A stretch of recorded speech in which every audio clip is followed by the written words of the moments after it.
Ẹ̀yin tèmi, gbogbo òbò kọ́ ni dídò, gbogbo òbò kọ́ ni dídò, lójú ayé ni, àbí ojú ọ̀run ni, gbogbo òbò kọ́ ni dídò. Ṣé ẹ mọ̀ pé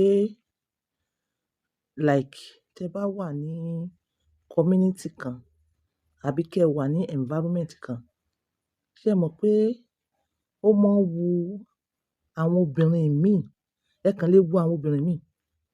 Maybe you as a normal person, as an handsome man, sorry. Bí, bí ẹ̀yin náà, bó ṣe wà lọ́kàn yín tí ẹ like obìnrin kan, tẹ́ ẹ ń wish pé obìnrin yóò bá dẹ̀ jẹ́ tèmi o. Bẹ́ẹ̀ náà ló máa ń ṣe sí àwọn obìnrin míì náà lọ́kàn pé, ọkùnrin yóò bá jẹ́ tèmi o. Ọkùnrin yìí, at least ká tiẹ̀ ní nice time together. Ọkùnrin yìí kó tiẹ̀ ṣe báyìí. Ṣé ẹ mọ̀ pé àwọn obìnrin míì náà máa ń ṣe bẹ́ẹ̀? Ṣé ẹ mọ̀ bẹ́ẹ̀?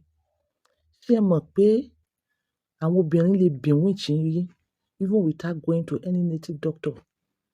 Wọ́n lè bewitch yín pẹ̀lú ọkàn. Obìnrin ó lè máa fi yín masturbate. Ṣé ẹ mọ̀ bẹ́ẹ̀?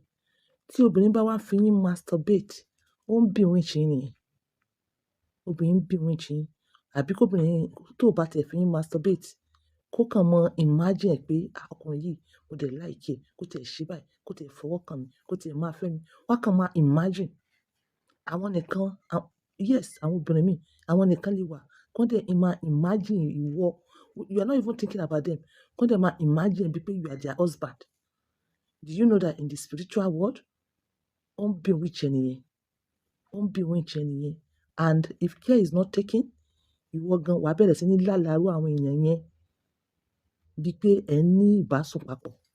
Ìgbà míì tí maybe you are in one environment, ó wá ń fi obìnrin kan lálàá bí ẹni pé obìnrin yẹn ẹ̀ ń ṣe ìbálòpọ̀ àbí ẹ fẹ́ ṣe ìbálòpọ̀.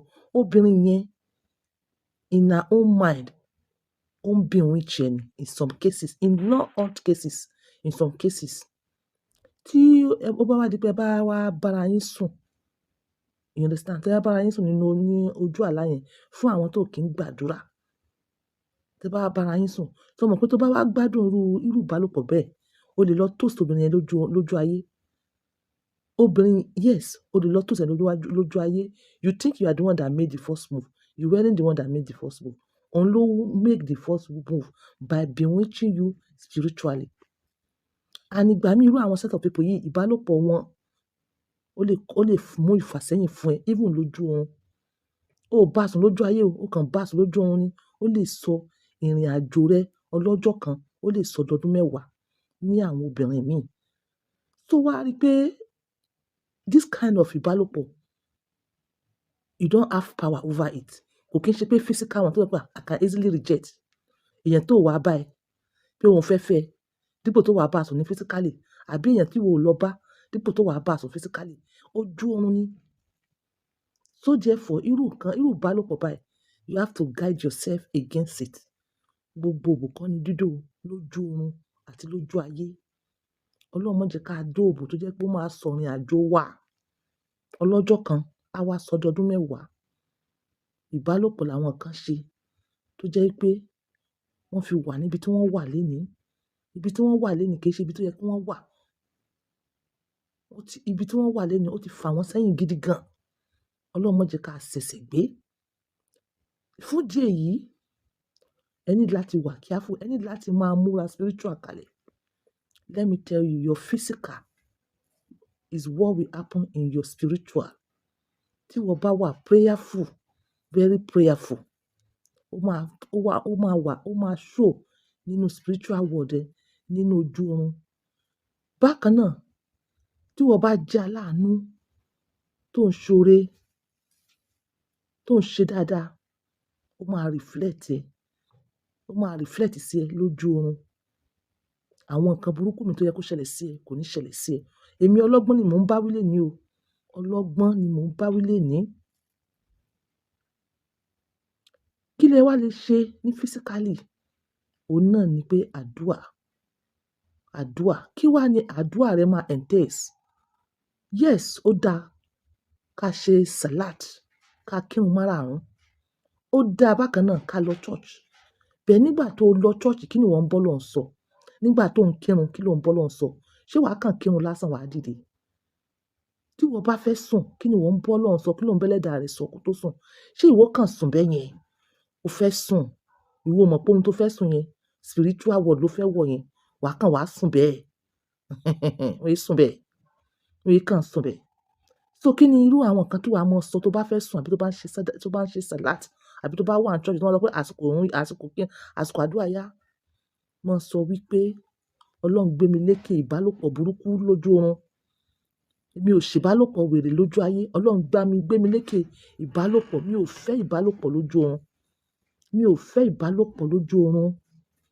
Kó dẹ̀ máa fi lé pé no effect of bad dreams will happen to me in real life.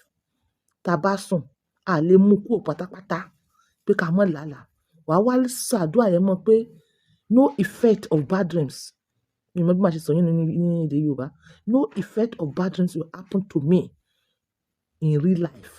Effect of bad dreams will happen to me in real life. Wà á wá ké Ayatul Kursiyu sí, wà á ké Kulu Wallahu sí, wà á ké àwọn súrà ìṣẹ́gun tó mọ̀, wà á ké sí. Bó bá sì jẹ́ pé ìwọ Christian ni, bó bá ti sọ àdúrà yẹn tán, wà á forúkọ nǹkan tó nígbàgbọ́ sí, wà á ké lé. Then ẹ̀yin tèmi, àwọn evil spirit, spiritual attack, wọ́n bẹ̀rù nǹkan tá à ń pè ní garlic. Gbogbo ẹ̀kan náà dojoojúmọ́ kan la máa sọ̀rọ̀ dídódódódódódó. This one is very important in your life. Negativity. Iyọ̀ máa send out negativity ni. Iyọ̀ máa send out negativity. Kí ni wàá ṣe? Make sure pé garlic kò wọ́n ní vicinity ẹ̀. Garlic máa ń rùn. Ṣé ìwọ jẹ́ evil spirit tí garlic ń rùn sí ni? So níbi ìgbèrí rẹ, buyọ̀. Tó bá ti buyọ̀, kó wá mú garlic mẹ́ta, kó nàárò rẹ̀ bí àrò mẹ́ta ò kí ń dọ̀bẹ́ nù tó sórí iyọ̀ yẹn. So lóòrèkóòrè, yes, within a week, máa change wọn kó tún replace wọn. Máa change wọn kó tún replace wọn. Especially ìwọ tí irú kíní máa ń sábà ṣe. Kò sí nǹkan tádùá ò lè ṣe. Tó bá ti fẹ́ sùn, ìwọ tó bá nígbàgbọ́ nínú èyí tí mo sọ yìí, iyọ̀ àti garlic, tó bá nígbàgbọ́ nínú ẹ̀, you must have faith in anything tó bá decide láti ṣe. Tó bá decide láti ṣe iyọ̀ àti garlic, you must have faith in it. Tó bá decide láti ṣe Fatiha Kursiyu, you must have a very deep faith in it. But yes, tí mo bá ti ka Fatiha yìí, tí mo ti ka Kursiyu yìí, everything ti wà all right. Tí mo bá ti ka Psalm yìí, everything ti wà all right. Tí mo bá ti ka Fatiha yìí àti Kulu Wallahu, everything ti wà all right. Mo ti lé gbogbo ẹ̀mí kẹ́mi dìde nìyẹn. Kúrò lára mi nìyẹn. You need to be doing this. Nítorí pé kí ni? Nítorí to safeguard yourself against ìbálòpọ̀ tó lè mú ìrìn àjò ọjọ́ kan di ọjọ́ mẹ́wàá, di ọdún mẹ́wàá. Ìrìn àjò ọjọ́ kan tó lè mú di ìrìn àjò ọdún mẹ́wàá, ìrìn àjò ọdún márùn-ún. Àní kábákò, àní kábámọ̀ o. Ọlọ́run gbé wa lékè ìdókùdó ojú oorun, ìdókùdó ojú ayé. Ọlọ́run gbé wa lékè o. Gbogbo dídán kọ́ ni wúrà o. Gbogbo ògùn báyìí tá bá rí kọ́ là ń dó. Odóbò obìnrin kan tó yẹ kí obìnrin kan tó jẹ́ pé ordinarily in real life, o ò lè rí dó. O wá ń dó lójú oorun, inú rẹ̀ wá ń dùn. O fi ń mu mi, o rò pé ọkùnrin ni ẹ́. Àánú ẹ ṣe mí. Ìgbọ́ràn ó sàn ju ẹbọ rúrú lọ o. This is Unpowered by Two, using my words for this. Bye for now.